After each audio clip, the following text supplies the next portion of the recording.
Okay, so Shadow Generations came out, right? And actually wait, let me run that back. Just under a year ago, Sega released a trailer for what looks like an enhanced re-release of the critically acclaimed Sonic Generations. The trailer was almost exactly the same as the original teaser trailer for the game, until halfway through when this happened and like shocked everyone. That was when everyone locked in on the trailer because we realized it's not just like a remaster of Sonic Generations. It was just like a whole new game, but like not really a new game, but it's kind of new. Anyways, after seeing that reveal trailer for the game, everyone was hyped and also making fun of the name for obvious reasons. Leading up to the release of the game, Sega made a few cool trailers that revealed some songs and some story bits for the game. They even made a short animated series as a sort of prologue for the game's story, which was really well animated and it was super cool and awesome, and you go watch it. Sega, please make more of these. These are really cool. But on October 25th of this year, or the 22nd for people who got early access, the game was actually released, and it blew my and many other people's expectations out of the water. I'm gonna start with Sonic Generations because I have a lot more to say about Shadow Generations, so I'm gonna let you guys off light first. I know it's pretty obvious, but the reason everyone was hyped about Sonic X Shadow Generations from since the first trailer was because Sonic Generations was a fan favorite game in the series, and for good reason. It had some of the best gameplay the series had ever seen at that point, and it was just a celebration of the series as a whole. Again, for those who don't know, Sonic Generations was released for the 20th anniversary of the Sonic series, and featured a bunch of levels from throughout the game series. They had about one level per mainline game up until the most recent game at the time, which was Sonic Colors. Sonic X Shadow Generations, Sonic Generations mode, that was a mouthful. It's basically the same as the regular Sonic Generations on the PS3 and the Xbox 360. There were a few changes here and there, like the new controls, the ability to remove lives entirely, the drop dash for classic and modern Sonic, and the higher frame rate, for example. There are also a bunch of hidden chow throughout the levels that are just extra collectibles to get in the game. They're pretty similar to the red rings from the original Sonic Generations that are also in this game and are also in the exact same positions. The chow don't really have an in-game use other than just being there for fun, I guess, and letting us know that Sega still remembers that the chow exists. So like, does that mean Sonic Adventure 3 is the next game? Maybe? Probably not. They also changed a bit of the story for the game, but like it didn't really change anything. They just changed some of the stuff that was said in the cutscenes. Honestly, the story of the game was never really a big thing, at least in my opinion. It's honestly pretty basic. Like watch, I'm just gonna sum it up right now in less than a minute. Sonic celebrates his birthday when a purple creature called the Time Eater sucks up all his friends into this wormhole that messes up the whole timeline. Sonic and Tails then meet up with their past selves and notice that there's a bunch of stages and bosses from their past games that they have to fight and go through to bring back their friends and restore the timeline back to what it should be. That's literally it. That's all that happens in the game. There are obviously more cutscenes and character interactions throughout the game, but the general storyline of the game is just that. It isn't bad, it's just really simple, which is fine because the main focus of the game wasn't really the story. It was more so the gameplay and the fan service, which was done really well, and all the character appearances and all the old stages are really cool to see. Sorry, my voice is all raspy. I'm kind of sick. My only problem with the game is that the hub world is kind of lame. Like, it doesn't really do anything engaging, but it does its job perfectly fine as a hub world. That's all I really got to say about the new version of Sonic Generations. It's overall pretty much the same, and there isn't too many differences between the original version and the current gen version. If that was all you got when you bought the game, I would definitely say that it's not really worth buying, but luckily that's like half of the game.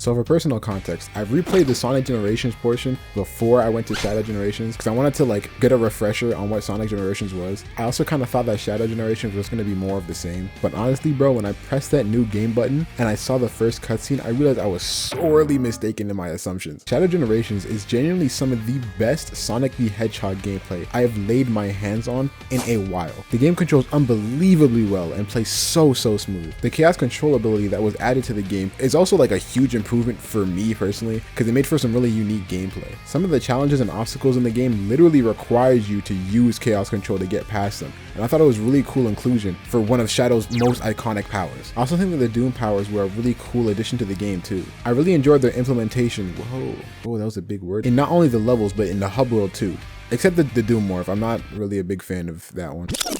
Hey Shadow, what was your favorite Doom power to use in the white space?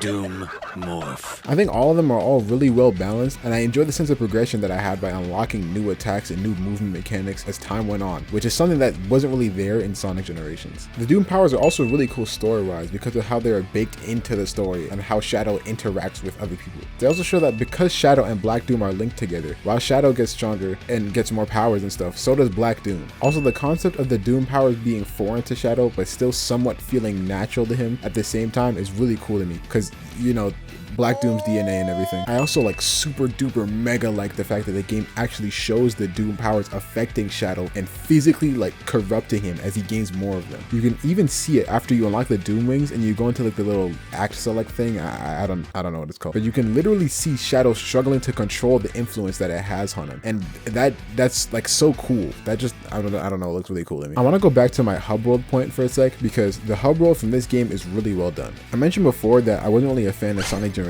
hub world because it didn't really do anything like at all. There's literally nothing to do in it, but Shadow Generations doesn't have that problem at all. There's so many collectibles that get scattered throughout the whole map, and the use of the Doom powers for overworld traversal was really fun, and again, a great way to make the player feel like they've progressed through the game. Okay, so to talk about the gameplay of the game for a sec. The gameplay is really fun, and I honestly wish there were just more levels in the game so I could play it more. I also really enjoyed the level design and the level choices in this game too. Seeing stages like Kingdom Valley come back was sick, because like that level was really cool, and I really like his design a lot, and I think it has a unique vibe to it that not a lot of Sonic levels have. I kind of like Kingdom Valley. The other stages were great too, like Rail Canyon and Space Colony Arc, for example. I think the level choices near the end of the game got a bit questionable, but they were all really well done, and I really enjoyed the branching paths that you could take through the levels. It made replaying all the levels a lot more enjoyable rather than just doing the exact same thing over and over again. And I think they chose some of the best possible bosses for a Shadow-based story. The bosses themselves are all somewhat linked to Shadow in some way, whether it be someone that Shadow fought or someone that literally is linked to Shadow. The voice lines during the fight are pretty cool too, and I really enjoyed seeing how Shadow reacted to his past enemies and like the beef that they had. I really like the way that the cutscenes were handled in the boss fights too. The Medley boss had a really cool cutscene and it had amazing dialogue in my opinion, and so does the final boss.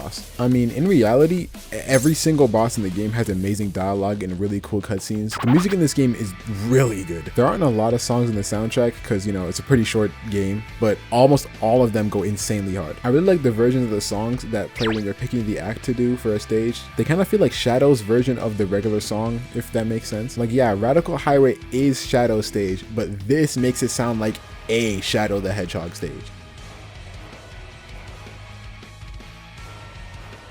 Knowing me, I probably filled the entire video with music from the game already, so you'll be hearing it throughout the video, but the OST in general is just really good, and it feels like, it makes you feel like Shadow the Hedgehog. I already touched on the story aspect a little bit, but I want to talk more about that, because like, I think it's genuinely one of the greatest Shadow-based stories of all time. The story of this game is amazing. The game is heavily story-based and goes really deep into Shadow's character and backstory. After all these years of Sega absolutely missing the plot and forgetting who they were writing, they finally hit the nail on the head in Shadow Generations. Shadow doesn't feel like the edgy older brother of Sonic or like someone's edgy Sonic OC anymore. The whole inclusion of the Doom powers and how Black Doom comes back to haunt Shadow both physically and mentally during the story really adds to that whole messed up timeline thing that's present in both games. This game honestly feels like a sequel to Shadow the Hedgehog rather than like Shadow Generations, if that makes sense. I feel like this is the Shadow the Hedgehog game now, and I think that this game should be the basis for his character in general going forward, at least in the context of the game. The ending of the game is also really bittersweet. I didn't really plan to speak a bunch about the game because like it's not really that long, but I just wanted to share how much I really enjoyed it. As I'm writing this, I got like 22 hours on Shadow Generations alone, so I clearly don't have anything better to do with my time. I really think that Shadow Generations is one of the greatest Sonic games out right now, and I really hope that they follow this gameplay and story model for any future game in the series. I didn't really expect much from the game, but Sega really delivered and made an experience that makes me proud to say that I'm a Shadow fan. I'm still kind of scared about what they're gonna do to him in the movie though. Also, at the time of reading this, I'm on track to getting a join button, so if I have it by the time this releases, thanks guys for the support. Click the join button if you want to give me money for no reason. I don't really have anything planned for members yet, so giving me your money will get you nothing except my joy. I'll probably make a more formal announcement about that on my community tab in a future video. Okay, bye.